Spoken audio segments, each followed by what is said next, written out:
কসবায় ল কলেজের গণধর্ষণের ঘটনায় প্রতিবাদে নামল বিজেপি।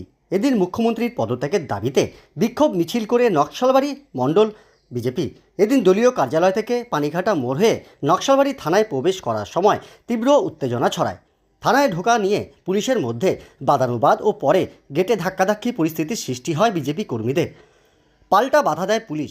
তীব্র উত্তেজনার পরিস্থিতিতে সৃষ্টি হলে উত্তপ্ত হয়ে ওঠে নকশালবাড়ি থানা চত্বর। এদিন পরিস্থিতি নিয়ন্ত্রণে উপস্থিত ছিল প্রচুর পুলিশ।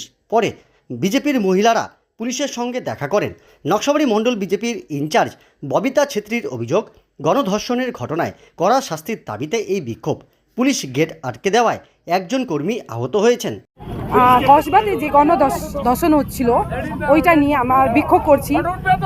লাগাতার বাঙালি হচ্ছে গণধর্ষণ, কিন্তু মমতা ব্যানার্জি কিচ্ছু পদক্ষেপ নিতেছে না। এরকম হইলে আমরা লাগাতার আন্দোলন করতে থাকবো, আর এত বড় আন্দোলন করব কি কেউ থামতে পারবে না। তখন কোনো মমতা ব্যানার্জি অ্যাকশন না নিলে অনেক বিরক্ত আন্দোলনে আমরা নামবো। ধন্যবাদ। পুলিশ কি আটকে দিয়েছিল আপনাদের? পুলিশ আটকাই দিচ্ছিল, ওরা কথাপত্র শুনতে চাইতেছিল না।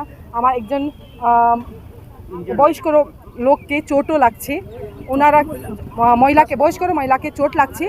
যখন দেখাইছি তখন বলছে অনেক মহিলা পুলিশের নাখুনের মধ্যে বড় বড় নেল ছিল। এটা কি এদের রুলসের মধ্যে আছে কি নাখুন রাখার জন্য? সেজন্য আমি ওনাদেরকেও বলছি এদের সবার নাখুন কাটেন আর একটা স্টেপ নেন বলছি। ধন্যবাদ। আপনার নাম? ববিতা ছেত্রী।